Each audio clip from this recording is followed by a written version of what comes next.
ગામ ભવનપુરમાં ફરી એકવાર ચામુંડા માતાના ચમત્કારોની ચર્ચા થઈ રહી હતી. અગાઉના પાઠોમાં ગામના લોકો અને રમેશના જીવનમાં માતાજીએ કેવી રીતે માર્ગદર્શન આપ્યું તે બધાએ જોયું હતું. હવે પાઠ 10માં એક નવી પરીક્ષા શરૂ થવાની હતી. રમેશ એક ગરીબ ખેડૂત હતો, પણ તેનું હૃદય ખૂબ ભક્તિમય હતું. દરેક સવાર તે પોતાના નાના મંદિરમાં દીવો પ્રગટાવીને જય ચામુંડા માતા બોલતો. ગામના લોકો કહેતા કે જે ભક્ત સાચા મનથી માતાને યાદ કરે છે તેને માતા ક્યારેય નિરાશ નથી કરતી.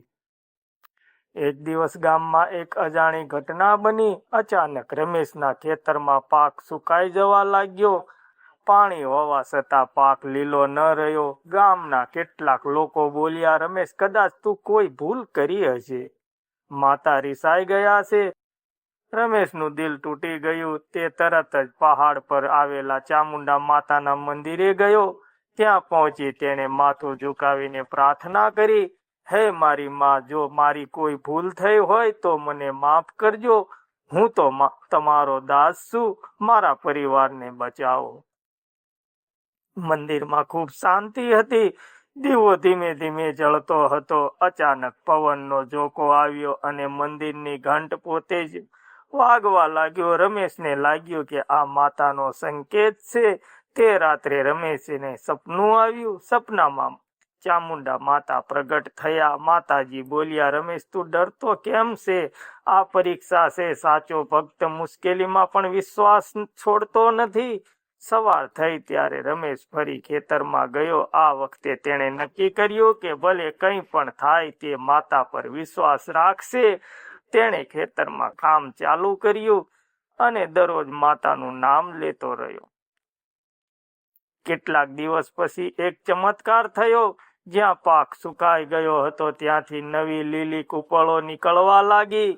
આખું ખેતર ફરી લીલું બની ગયું. ગામના લોકો આશ્ચર્યમાં પડી ગયા. ગામના વડીલે કહ્યું, આ તો ચામુંડા માતાની કૃપા છે. સાચી ભક્તિ ક્યારેય વ્યર્થ જતી નથી. આ ઘટના પછી ગામના બધા લોકો દર અઠવાડિયે ચામુંડા માતાના મંદિરે ભેગા થવા લાગ્યા.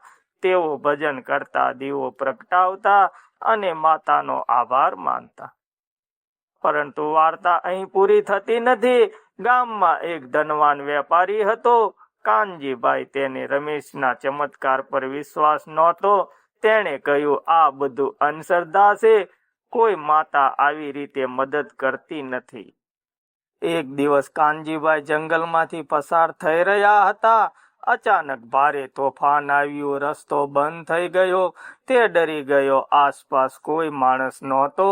તે સમયે તેને યાદ આવ્યું કે ગામના લોકો ચામુંડા માતાનું નામ લેતા હતા. મજબૂરીમાં તેણે પણ બોલ્યો, હે ચામુંડા માતા, જો તમે સાચા હો તો મને બચાવો. થોડી જ ક્ષણોમાં તોફાન શાંત થઈ ગયું અને રસ્તો સાફ દેખાવા લાગ્યો. કાનજીભાઈ આશ્ચર્યચકિત થઈ ગયો. ગામ પાછા આવીને તેણે રમેશને કહ્યું, હું ખોટો હતો. માતા સાચે જ પોતાના ભક્તોની રક્ષા કરે છે. તે દિવસથી કાનજીભાઈ પણ માતાના ભક્ત બની ગયા. ગામમાં ભક્તિ અને એકતા વધી ગઈ. પાઠ 10નો સંદેશ: સાચો વિશ્વાસ અને ભક્તિ જીવનની સૌથી મોટી શક્તિ છે. જ્યારે માણસ મુશ્કેલીમાં પણ ભગવાનને યાદ રાખે છે ત્યારે દિવ્ય શક્તિ તેનો માર્ગ બતાવે છે. ગામ ભવનપુરમાં હવે દરેક ઘરમાંથી એક જ અવાજ આવતો, જય ચામુંડા, જય ચામુંડા.